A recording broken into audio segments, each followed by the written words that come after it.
Sir नमस्कार। नमस्कार sir. Sir क्या नाम है आपका? लक्ष्मण गुजर। लक्ष्मण जी कहाँ से आए आप? मैं पूना महाराष्ट्र से। सर संत रामपाल जी महाराज जी की शरण में आने से पहले आप क्या भक्ति साधना करते थे? सभी देवी देवताओं की पूजा करता था मैं, और घर से जो हिंदू बिलोंग से आते हम, तो देवनारायण भगवान की वगैरह पूजा करते थे हम सब। लेकिन भक्ति करते करते भी इतने सारे दुख आते, तो हम ऐसे सोचे अभी कहाँ जाइए, कौन सी भक्ति करें। और बहुत सारे प्रॉब्लम में रहते, घर से भी झगड़ा वगैरह घर में। बहुत परेशान हो गए थे भक्ति कर करके।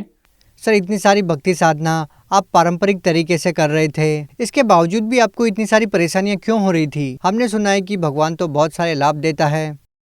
लेकिन भक्ति करते करते भी हम ऐसे लग रहे थे कि हम इतनी देवी देवताओं की भक्ति कर रहे हैं, लेकिन कोई सुख नहीं मिल रहा था। तो हमको लगा कि इतनी देव देवताओं की पूजा करने के बाद में भी कुछ सुख नहीं मिल रहा, तो और कोई भगवान इनसे ऊपर कोई होएगा। सर आपको संत रामपाल जी महाराज के बारे में कैसे पता लगा? हमको ज्ञान गंगा पुस्तक मिला है।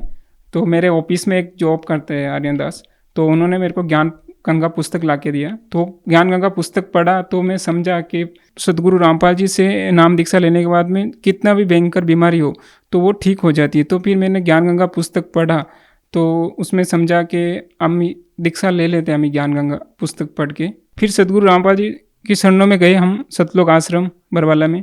फिर सदगुरु रामपाल जी आश्रम में उधर गए तो बहुत अच्छा लगा मेरे को।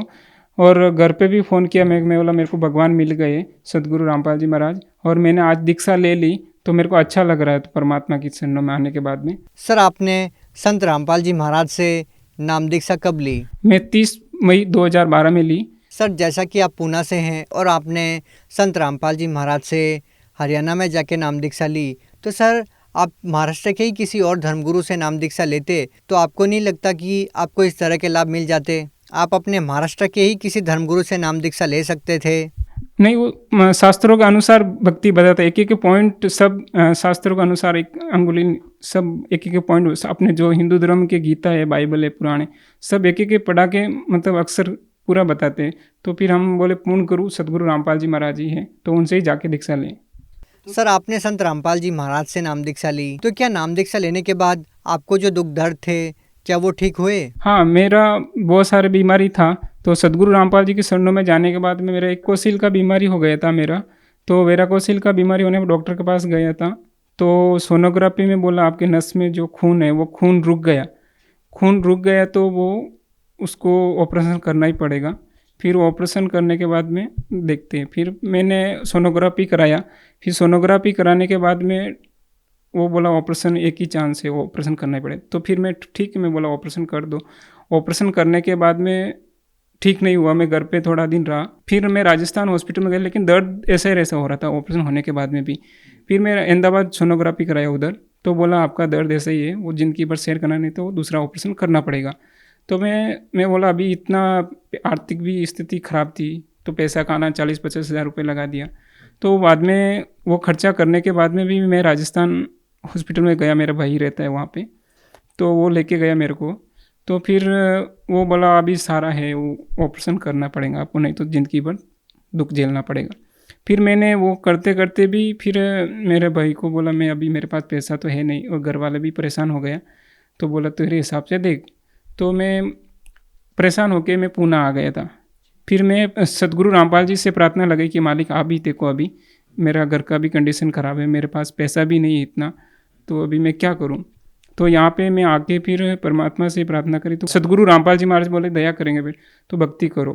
तो मैं फिर भक्ति शुरू कर दी, और परमात्मा के सदगुरु रामपाल जी महाराज के ऊपर विश्वास रखा। और फिर भक्ति करते करते मेरा एक पैरालाइज की बीमारी थी मेरे, तो वो भी ठीक हो गई परमात्मा की दया से। सदगुरु रामपाल जी महाराज की दया से वो मेरी बीमारी ठीक हो गई। तो मेरे को और विश्वास बढ़ा कि मालिक है तो पूर्ण परमात्मा सदगुरु रामपाल जी महाराज जी है, तो वो सब दुख दूर होते जाते एक एक दुख। और मेरे घर में भी मेरे पिताजी को पैरालाइज हो गया था, वो पैरालाइज भी मेरे पिताजी, मैं बोला मैं सदगुरु रामपाल जी से प्रार्थना करो, वही सब कुछ ठीक कर सकते। तो मेरे पिताजी डॉक्टर बोले अभी मुंह देख लो, ये तो नहीं बचेंगे। तो मेरा भाई ने भी फ़ोन किया, पूना में रहता था मैं, तो बोला पिताजी का मुंह देख लो, लास्ट स्टेज पे है, तो नहीं बचने वाले वो। तो मैं गया राजस्थान और फिर मैं नाम दीक्षा ली सतगुरु रामपाल जी से। तो मैं सतगुरु रामपाल जी महाराज से प्रार्थना करी तो बोले ठीक हो जाएंगे बेटा। तो परमात्मा ने दया करी, वो भी ठीक हो गए। अभी तक 4-5 मेरे गांव में ऐसे केस हुए तो सब ठीक नहीं हुए, लेकिन मेरे पिताजी ठीक हो गए। तो परमात्मा की दया से सतगुरु रामपाल जी महाराज ने दया करी और आज सब कुछ ठीक है। और मेरे आर्थिक भी ठीक स्थिति ठीक हुई घर में, और दुकान वगैरह कपड़े की बना के दी मालिक की दया से, सतगुरु रामपाल जी महाराज से। तो वो भी अच्छा, अभी इधर में पूना में जॉब दिया मेरे को परमात्मा सतगुरु रामपाल जी महाराज ने।